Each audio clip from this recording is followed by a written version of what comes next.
একজন ধনী ব্যবসায়ীর 4 জন স্ত্রী ছিল। সে 4 জনের মধ্যে সবচেয়ে বেশি ভালোবাসতো চতুর্থ স্ত্রীকে। সে তাকে বাজারে সবচেয়ে দামি শাড়ি গহনা কিনে দিত এবং ভালো ভালো খাবার খাওয়াতো। তার পরের স্থান ছিল তৃতীয় স্ত্রীর, কারণ সে ছিল সবচেয়ে পরমা সুন্দরী। সে এতটাই সুন্দরী ছিল যে লোকটি তাকে বন্ধু মহলের কাছে নিয়ে গিয়ে গর্ব করে বলতো, দেখেছো আমার ডানা কাটা পরি, এমন স্ত্রী পেতে ভাগ্য লাগে। এমন স্ত্রী কজন আর আছে? তবে সবসময় ভয়েও থাকতো, যদি সে অন্য কারো সাথে পালিয়ে যায় তাহলে আমার কি হবে। অন্যদিকে দ্বিতীয় স্ত্রী ছিল খুবই বুদ্ধিমান। স্বামীর ব্যবসায় সাহায্য করত এবং স্বামী কোনো সমস্যায় পড়লে মুহূর্তে তার বুদ্ধি দিয়ে সমাধান করে দিত। অপরদিকে প্রথম স্ত্রী ছিল সবচেয়ে বিশ্বস্ত। সে স্বামীর খেদমত করা থেকে শুরু করে ঘরের সমস্ত কাজকর্ম করত এবং স্বামীর ধন সম্পদও আগলে রাখত। তবুও স্বামী তাকে পছন্দ করত না, সারাক্ষণ অবহেলাই করত। একদিন লোকটি হঠাৎ অসুস্থ হয়ে পড়ল।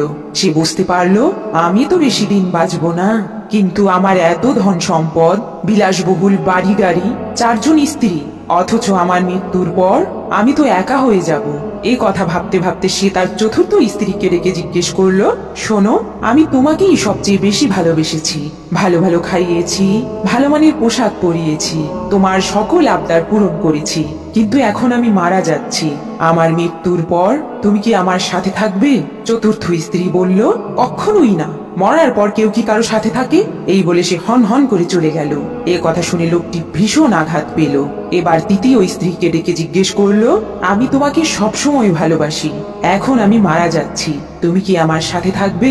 তৃতীয় স্ত্রী বলল, জীবনেও না, আমি আবার বিয়ে করব এবং নতুন করে সংসার করব।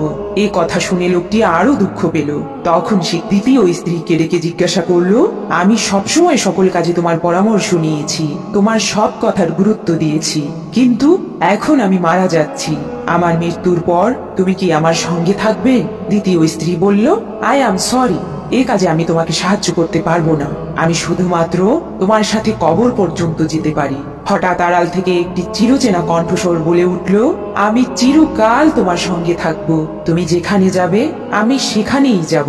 এ কথা শুনে লোকটি তাকিয়ে দেখলেন, সে আর কেউই না, এ যে তার প্রথম স্ত্রী।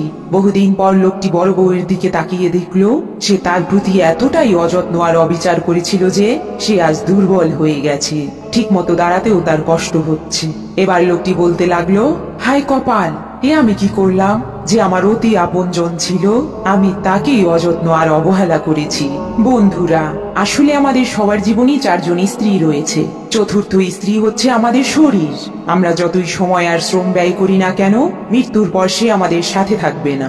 তৃতীয় স্ত্রী হচ্ছে আমাদের ধন সম্পদ এবং মর্যাদা, যা আমাদের মৃত্যুর সাথে সাথে অন্যদের কাছে চলে যাবে। দ্বিতীয় স্ত্রী হচ্ছে আমাদের পরিবার ও আত্মীয় স্বজন।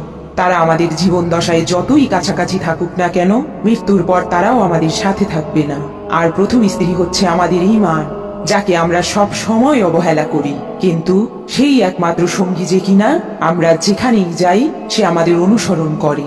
অথচ আমরা অর্থ আভিজাত্য আর দুনিয়ার সুখের পেছনে ছুটতে গিয়ে মূল্যবান জিনিসটাকেই গুরুত্ব দেই না। অবশেষে শূন্য হাতেই বিদায় নিতে হয়। তাই আমাদের উচিত এখন থেকে ঈমানের যত্ন নিয়ে তাকে শক্তিশালী করা, মৃত্যু শয্যায় পৌঁছানো পর্যন্ত। বন্ধুরা, এই গল্পটি যদি আপনাদের কাছে ভালো লেগে থাকে তাহলে অবশ্যই লাইক, কমেন্ট এবং শেয়ার করুন।